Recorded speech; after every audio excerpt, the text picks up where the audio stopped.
सभी को झुकने के लिए कहता है और हम देखते हैं उस स्टैचू की आंखों से आग निकलने लगती है जो कि एक आदमी को जलाकर राख कर देती है और सभी लोग ये देखकर डर जाते हैं और उन्हें कुछ समझ नहीं आ रहा होता। हमें यहाँ 3 साल पहले का दृश्य दिखाया जाता है जहाँ एक आइलैंड पर हलचल हो रही होती है। तब वहाँ एक सोल्जर अपने कैप्टन से कहता है क्या हम उनकी मदद नहीं करेंगे। तब कैप्टन कहते हैं तुम्हें भी पता है कि हम इसमें कुछ नहीं कर सकते क्योंकि हमारे हथियार उनके सामने बेकार हैं, तो इसलिए हमें इस सिचुएशन को उन हंटर्स पर ही छोड़ देना चाहिए। और यहाँ आइलैंड पर बहुत सारे हंटर्स बहुत बड़ी बड़ी चींटियों के साथ लड़ रहे होते हैं। अगर हमने इन्हें यहाँ से जाने दिया तो सब कुछ खत्म हो जाएगा, तो इसलिए सभी लोग इन्हें यही रोकने की कोशिश करो। और तब हम देखते हैं कुछ हंटर्स अपनी मैजिकल पावर से उन चींटियों पर हमला कर देते हैं पर उन चींटियों पर उनके हमले का कोई असर नहीं होता और तब वो उन सभी हंटर्स पर हमला कर देती है और उन्हें खाने लगती है। तब एक पर्सन सोचता है लगता है अब मेरा अंत आ चुका है और तभी वहाँ एस क्लास हंटर मीन आकर उसे बचा लेता है और अपनी हीलिंग पावर से उसके सारे जख्मों को ठीक कर देता है। और तभी कुछ चींटियाँ उस पर हमला कर देती है पर उसका साथी यूनसॉक उसे बचा लेता है और तब यूनसॉक और योनहो मिलकर वहाँ पर बची बाकी चींटियों को हरा देते हैं। तब बाकी हंटर्स उन एस क्लास हंटर्स को देखकर बहुत ज्यादा खुश हो जाते हैं। तब यूनसॉक कहता है मिन इस बार तो कुछ ज्यादा ही जल्दी आगे बढ़ गई, मुझे माफ कर देना पर मैं कुछ जाने बचाना चाहता था और वैसे भी मुझे पूरा भरोसा था कि तुम तो मुझे बचा ही लोगे। और तभी हम देखते हैं वहाँ पर एक बड़ी सी व्हाइट कलर की चींटी हमला कर देती है और तब योनहो और यूनसॉक उस चींटी के साथ लड़ने के लिए आगे बढ़ने लगते हैं। तब यूनसॉक उस चींटी पर अपनी लाइटनिंग से हमला कर देता है और योनहो उस चींटी के दांतों को तोड़ देता है और उसके बाद उसी के दांत को उसके शरीर के आर पार कर देता है जिससे वो मर जाती है। और तभी हम देखते हैं वैसे ही व्हाइट कलर की और भी बहुत सारी चींटियाँ उनके ऊपर हमला करने आ रही होती है। तब योनहो कहता है लगता है अब तो और भी ज्यादा मजा आने वाला है और तब वो और यूनसॉक मिलकर उन चींटियों पर भी हमला कर देते हैं। तब यहाँ एक एस क्लास हंटर उनकी लड़ाई को दूर से देखते हुए कहता है लगता है वो लोग टाइम से वहाँ तक पहुँच गए थे, तो अब हमें इन्हें संभालना होगा। और यहाँ उसके साथ और भी बहुत सारे हंटर्स होते हैं। तब चोय अपनी आँख से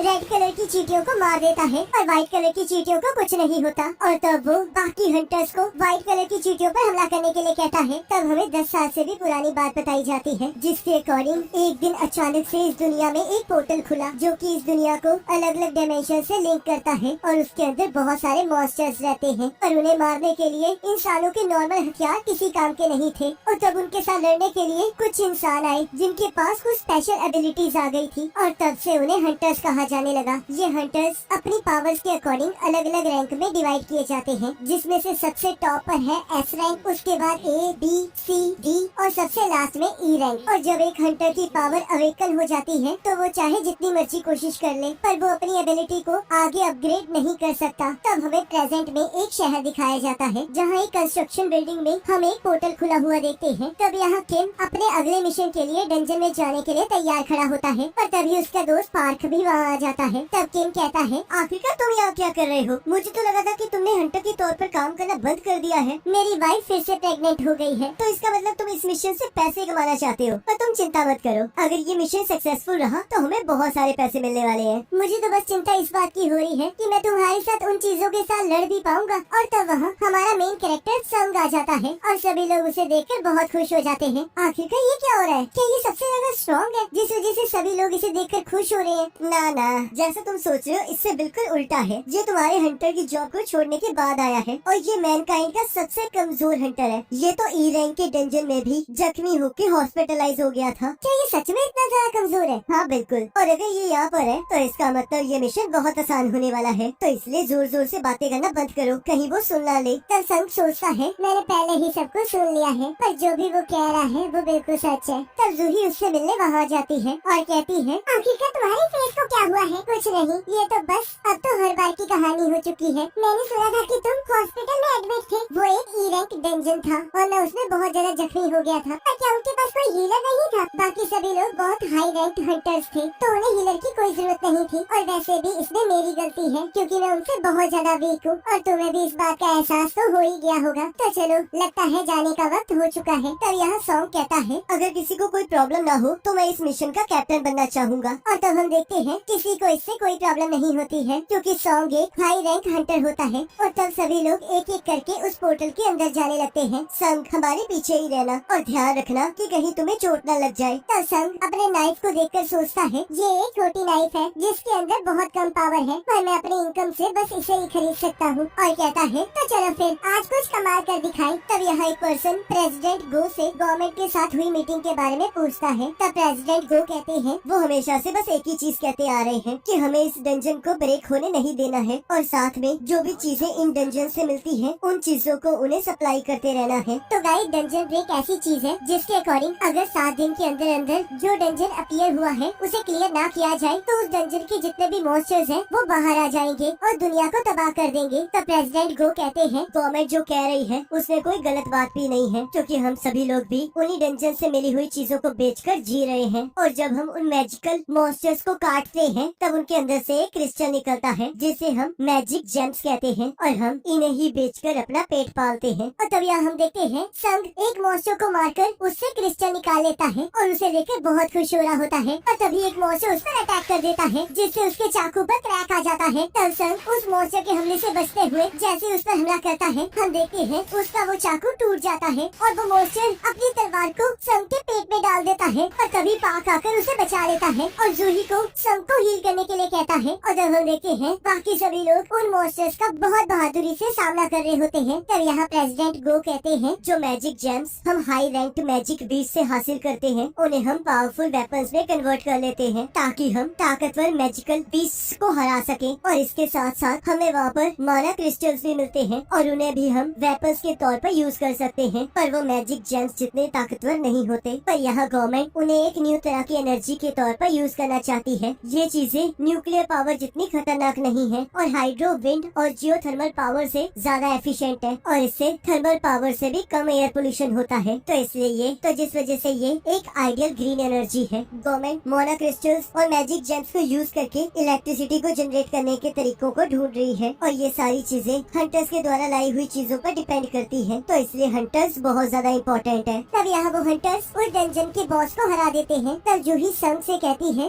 आखिरकार तुम हंटर क्यों बनना चाहते हो? किसी दिन देखना तुम्हें इस वजह से जरूर कुछ हो जाएगा। तुम्हें इस बार बहुत ज्यादा चोट लगी है। तब संग सॉरी मांगता है और जूही उस पर बहुत ज्यादा गुस्सा होती है और तब यहाँ सभी लोग मैजिक जेम्स और मोना क्रिस्टल्स को इकट्ठा कर रहे होते हैं। तब संग सोचता है तो आखिरकार ये खत्म हो ही गया, पर इन सब से मैं बस एक लास्ट जेम ही हासिल कर पाया। क्या मैं इसके लिए अपनी जिंदगी खतरे में डाल रहा था? और तभी उन्हें एक केव दिखाई देती है। तब एक पर्सन कहता है क्या ये एक डबल डंजन है? मैंने इसके बारे में काफी कुछ सुना है। तब एक लड़की कहती है चाहे तुमने सही कहा है, क्योंकि चाहे हमने इस डंजन के बॉस को हरा दिया है पर फिर भी ये डंजन अभी तक क्लोज नहीं हुई है। तब किम कहता है तो शायद हमें इस केव के अंदर और भी काफी सारी चीजें मिल सकती है। तब सॉन्ग कहता है हमें इस सिचुएशन में हंटर्स एसोसिएशन को रिपोर्ट करनी चाहिए और उनके इंस्ट्रक्शंस के अकॉर्डिंग काम करना चाहिए। तब किम कहता है तो क्या आप ये कहना चाहते हो कि जो हंटर्स हमारे बाद आएंगे हम बाकी बची चीजें उनके लिए छोड़ दें? तब पाक कहता है ये बस एक डी रैंक डंजन है तो इसलिए हमें आगे बढ़ते रहना चाहिए। इसकी वाइफ प्रेग्नेंट है और यहाँ तो बहुत कम मोना क्रिस्टल्स हैं, तो इसलिए हमें आगे बढ़ते रहना चाहिए। तब सॉन्ग कहता है मैं तुम्हारी बात से सहमत हूँ, पर ये बात भी सच है कि इसके आगे कोई अननोन खतरा हमारा इंतजार कर रहा हो सकता है। तो चलो फिर वोट करते हैं। और तब हम देखते हैं वोट जाने और ना जाने के बीच में टाई हो जाता है। तब सॉन्ग कहता है अब बस संग ने ही वोट नहीं दिया है, तो बताओ तुम क्या करना चाहते हो? तब संग सोचता है मैं जानता हूँ कि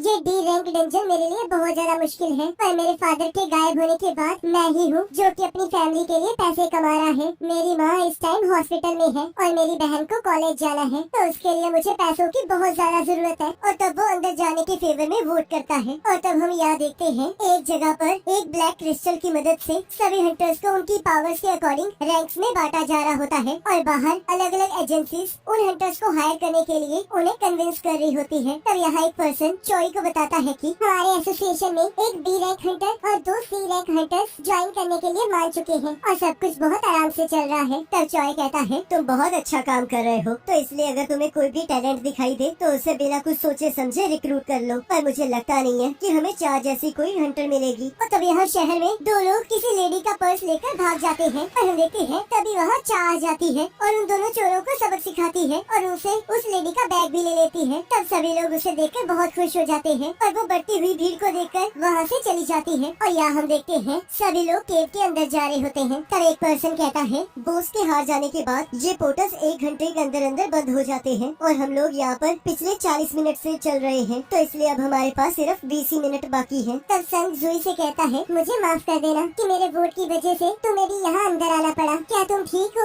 आखिरकार कोई इस हालत में ठीक कैसे हो सकता है? क्या तुम्हें एहसास भी है कि अगर वो तुम पर थोड़ा और ऊपर वार कर देता तो तुम उसी टाइम मारे जाते। मैंने बड़े ही मुश्किल से तुम्हारे जख्मों को ठीक किया है और देखो तुम तो पागलों की तरह यहाँ अंदर ही घुसते आ रहे हो। क्या तुम्हारा दिमाग खराब है? तब संग उससे माफी मांगते हुए सोचता है ये सिर्फ इस बी रैंक किलर जूही की ही बदौलत है कि मैं अब तक जिंदा हूँ। तब जूही कहती है अगर तुम सच में मुझसे माफी मांगना चाहते हो तो तुम्हें अगली बार मुझे खाना खिलाना होगा। जिसे सुनकर संग हैरान हो जाता है। तब जूही कहती है ऐसे मुंह क्यों बना रहे हो? क्या तुम्हें मेरे साथ खाना खाना अच्छा नहीं लगता? ऐसी कोई बात नहीं है। और तब उन लोगों को वहाँ बॉस का रूम मिल जाता है। तब किम कहता है इतने बड़े दरवाजे को देखना तो बहुत रेयर बात है, तो चलो अंदर चलें, क्योंकि अब हम बिना कुछ हासिल किए वापस नहीं जा सकते। तो चलो फिर सभी लोग इकट्ठा अंदर जाएं और इकट्ठे बाहर आएं। तो मैं सही कह रहा हूँ ना कैप्टन? और तब सॉन्ग हाँ कहता है। तब यहाँ हंटर एसोसिएशन के प्रेसिडेंट गो कहते हैं आप सभी का यहाँ स्वागत है। आप में से कुछ लोग फ्यूचर में हंटर्स बनेंगे और कुछ लोगों को ऐसे ही वापस जाना पड़ेगा। ये पोर्टल्स इस दुनिया में 10 साल से भी पहले से एग्जिस्ट कर रहे हैं और ऐसी बहुत सारी मिस्ट्रीज हैं जो हमें अभी तक डंजन्स के बारे में पता नहीं है। एक हंटर बनना अपनी लाइफ को जोखिम में डालने वाला काम है। चाहे आपने बहुत सारे मिशंस किए हों, पर फिर भी आपको सावधान रहना चाहिए, क्योंकि अगर आपको जिंदा रहना है तो आपको अपने आसपास की चीजों का ध्यान रखना होगा। और यहाँ वो सभी लोग उस दरवाजे को खोल लेते हैं और तभी उनके एंटर करते ही सभी मशालें जलने लग जाती हैं। तब एक पर्सन कहता है इस तरह के डंजन में तो हम पहली बार आए हैं और आखिरकार यहाँ पर ये किस तरह के स्टैचूज हैं? ये तो बहुत ज्यादा पुराने लग रहे हैं और इनमें से कुछ के पास तो म्यूजिकल इंस्ट्रूमेंट्स हैं। तब संग कहता है यहाँ पर जो से ये वाला स्टैचू है ये तो सबसे बड़ा है। तब एक पर्सन कहता है क्या यहाँ पर कोई मैजिकल बीस्ट नहीं है? यहाँ पर सब कुछ बहुत शांत लग रहा है। तब सॉन्ग को एक मैजिकल सर्कल दिखाई देता है और यहाँ कुछ लोग उसे पुरानी भाषाओं को पढ़ने के लिए वहाँ बुलाते हैं। तब सॉन्ग उस लैंग्वेज को पढ़ते हुए कहता है द कमांडेंट्स ऑफ द कैटेनून टेम्पल। पहला रूल है ईश्वर की पूजा करना, दूसरा ईश्वर की तारीफ करना, तीसरा ईश्वर पर विश्वास रखना, और जो लोग इन बातों को नहीं मानेंगे वो इस जगह से जिंदा बाहर नहीं जा पाएंगे। तब जूही संग से कहती है वहाँ देखो वो बड़े वाले स्टैचू की आंखें अभी अभी हिली थी और वो हमारी तरफ देख रही थी। ये तुम क्या कह रही हो? मुझे लगता है तुम्हें कोई वहम हुआ है। और तभी हम देखते हैं उस रूम का दरवाजा बंद हो जाता है। क्या हम यहाँ पर फंस चुके हैं? तब एक पर्सन कहता है इसी वजह से मैं यहाँ पर नहीं आना चाहता था। ये इसलिए हो रहा है क्योंकि तुम लोगों ने इस डंजन को कुछ ज्यादा ही आसान समझ लिया था। हमें तो यहाँ पर आना ही नहीं चाहिए था। मैं यहाँ से वापस जा रहा हूँ और अगर तुम्हें कोई खजाना मिलेगा तो तुम उसे आपस में बांट सकते हो, तो इसलिए अलविदा। और तभी हम देखते हैं जैसे ही वो उस दरवाजे को हाथ लगाता है उस दरवाजे का पहरेदार उसे मार देता है, जिसे देखकर सभी लोग डर जाते हैं। और एक पर्सन कहता है क्या हमें इससे लड़ना पड़ेगा? तब संग सोचता है जो अभी मरा है आखिरकार उसका रैंक क्या था? पर अभी इससे कोई फर्क नहीं पड़ता क्योंकि वो मेरे जैसे ई रैंक हंटर से तो ताकतवर ही होगा। और फिर भी वो पलक झपकते ही मारा गया। ये तो बहुत अजीब है। क्या ये सच में एक डी रैंक डंजन है? क्या यहाँ पर ऐसे क्रिएचर्स होने भी चाहिए थे? तब सॉन्ग कहता है अगर ये स्टैचू यहाँ से मूव कर सकता है तो इसका मतलब बाकी भी कर सकते हैं। तब संग उस बड़े वाले स्टैचू की आंखों की तरफ देखने लगता है और हम देखते हैं उसकी आंखें अचानक से उसे देखने लगती हैं। तब संग हमें बताता है मैं पहले भी जिंदगी और मौत की सिचुएशन में फंसा हूँ। मैं अपने पहले ही रेड मिशन में अपनी टीम से अलग हो गया था और मुझ पर एक ई रैंक मैजिक बीस्ट ने हमला कर दिया था, जिस वजह से मैं काफी हफ्तों तक हॉस्पिटलाइज्ड रहा। एक बार तो मैं एक भूल भुलैया में फंस गया था जहाँ पर मुझे काफी टाइम तक खाना भी नहीं मिला था। मेरे लिए लो रैंक डंजन भी जिंदगी और मौत के समान है। हंटर्स मैजिक जेम से कमाए हुए पैसों को एडवांस वेपन को खरीदने के लिए यूज करते हैं ताकि वो और भी ज्यादा स्ट्रॉन्ग मैजिक बीस्ट को हरा सके और हायर रिवॉर्ड्स इकट्ठा कर सके। पर मेरे पास सिर्फ एक सस्ता सा छोटा सा चाकू है और अगर ये भी तबाह हो जाएगा तो मुझे मैजिक बीस्ट से खाली हाथ लड़ना पड़ेगा और मुझे फिर भी किसी भी कीमत पर इन डेंजरस डंजन्स में आना ही पड़ेगा, क्योंकि मुझे जीने के लिए पैसों की जरूरत है और क्योंकि मेरे लिए हर डंजन बहुत ज्यादा खतरनाक है, तो इसलिए मैं उन सभी में उनकी कमजोरियां ढूंढता हूँ और उन्हें बहुत ध्यान से ऑब्जर्व करता हूँ। और तभी तभी यहाँ वो सभी को झुकने के लिए कहता है और हम देखते हैं उस स्टैचू की आंखों से आग निकलने लगती है जो कि एक आदमी को जलाकर राख कर देती है और सभी लोग ये देखकर डर जाते हैं और उन्हें कुछ समझ नहीं आ रहा होता। तसम डर के बारे सोचता है आखिरकार ये क्या हो रहा है, हम लोग यहाँ पर कैद हो चुके हैं और यहाँ से बाहर जाने का भी कोई रास्ता नहीं है, तो क्या इसका मतलब मैं यहाँ मरने वाला हूँ। गाइस लास्ट तक आते आते तो सच में गूज़बम्प्स ही आ गए। पहले तो मुझे लग रहा था कि यार कितना बोरिंग एपिसोड चल रहा है, पर लास्ट तक आते आते चीजें काफी ज्यादा इंटरेस्टिंग हो गई हैं। और अब तो मैं ये सोच रहा हूँ कि आखिरकार ये किस तरह का डेंजर है, तो ये देखना काफी ज्यादा इंटरेस्टिंग हो जाएगा कि आखिरकार कौन कौन जिंदा यहाँ से